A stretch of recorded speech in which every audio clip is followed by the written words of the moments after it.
बिहार से यूपी आ रही एक स्लीपर बस में गुरुवार सुबह अचानक आग लग गई। लखनऊ में हुए इस हादसे में 2 बच्चों समेत 5 लोगों की जलकर दर्दनाक मौत हो गई। आइए जानते हैं स्लीपर बसें क्यों मौत की नींद में सुला देती हैं, क्यों यह सफर किसी के लिए फाइनल डेस्टिनेशन बन जाता है, आखिर क्या कारण है कि दौड़ता ताबूत बन जाती हैं ये स्लीपर बसेस। यात्री बसों, खासतौर पर ऐसी ही स्लीपर बसों में क्या होते हैं सुरक्षा के मानक। एनबीटी एक्सप्लेनर में चलिए आज इसे समझते हैं। नमस्कार, मैं रविंद्र सिंह आपके साथ और नवभारतटाइम्स.com पर यह खबर लिखी हमारे सहयोगी दिनेश मिश्र ने।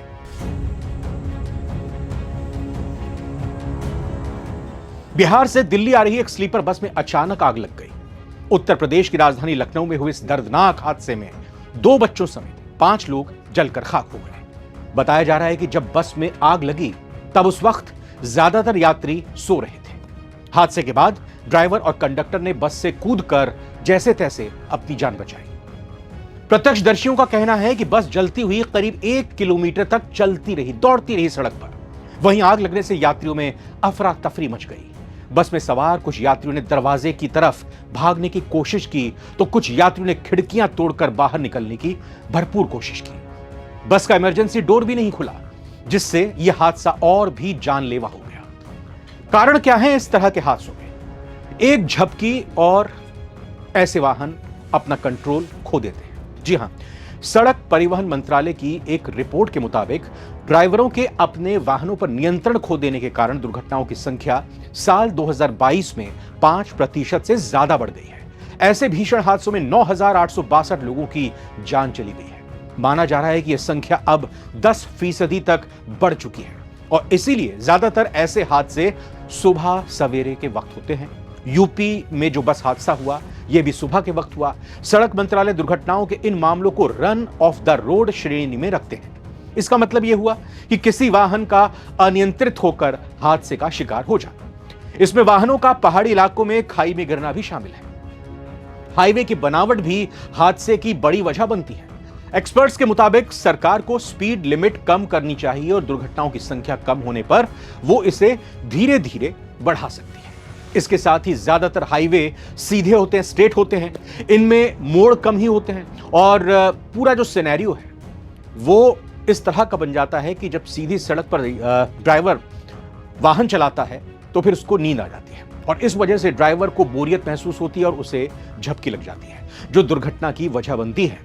ट्रांसपोर्टर्स का भी यह कहना है कि सरकार को सभी हाईवे का अध्ययन करने की जरूरत है और उसी हिसाब से गाइडलाइंस बनानी चाहिए, सुरक्षा मानक तय करने चाहिए। स्लीपर बसों में पर्याप्त स्पेस भी नहीं होता, बहुत ही घिचपिच स्थिति होती है बस के अंदर और इसलिए किसी तरह की दुर्घटनाएं, आग लगने की स्थिति में यात्री बाहर नहीं निकल पाते। आमतौर पर ज्यादातर स्लीपर बस में सभी बर्थ की लंबाई लगभग 6 फीट और चौड़ाई 2.6 फीट होती है, यानी 2.5 फीट के करीब।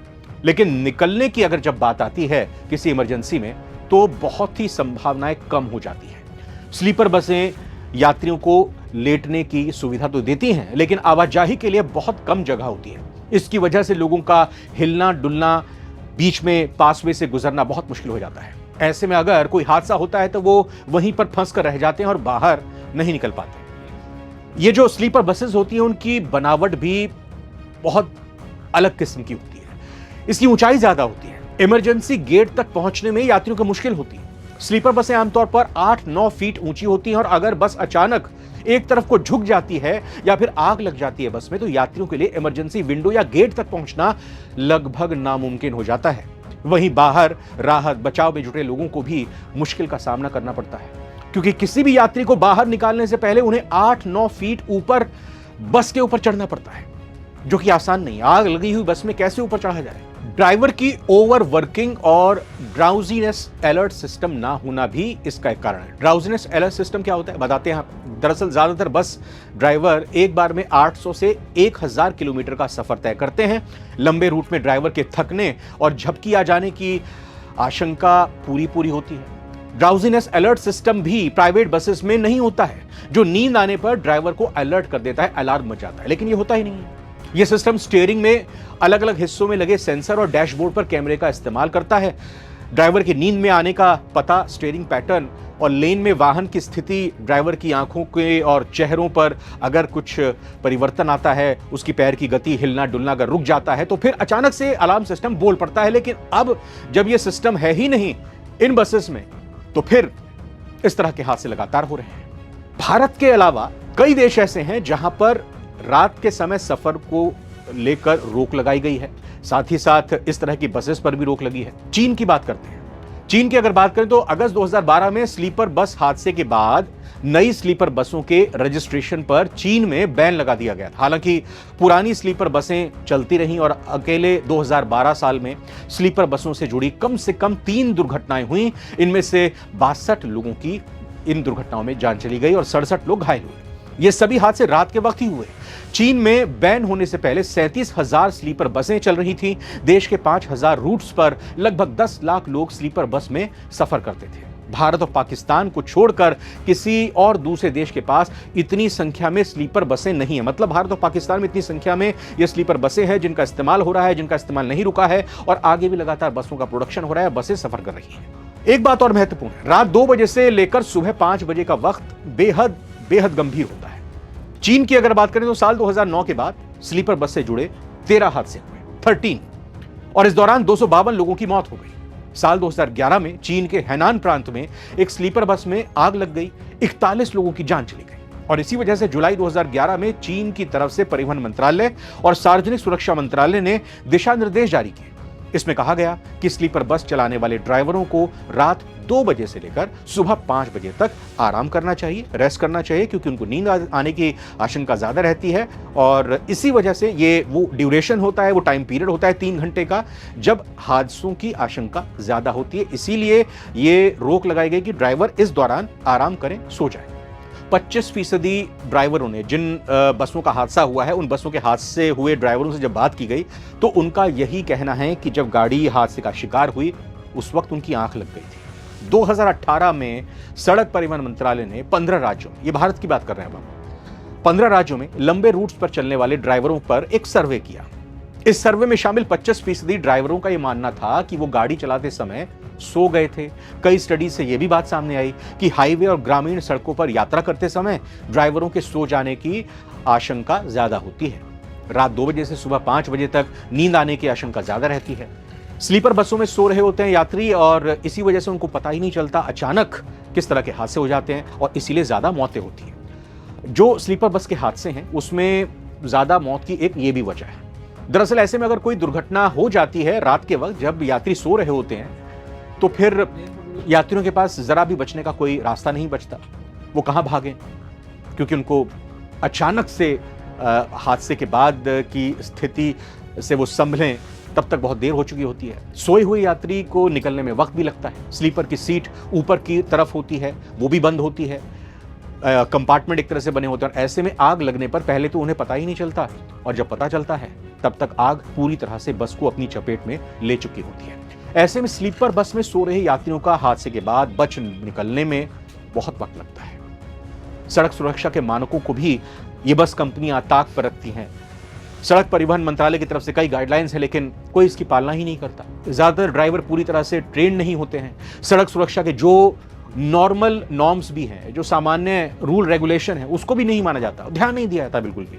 स्लीपर एसी बसों के ज्यादातर मालिक प्राइवेट हैं, यानी ये ज्यादातर बसें जो स्लीपर की हैं वो प्राइवेट हैं।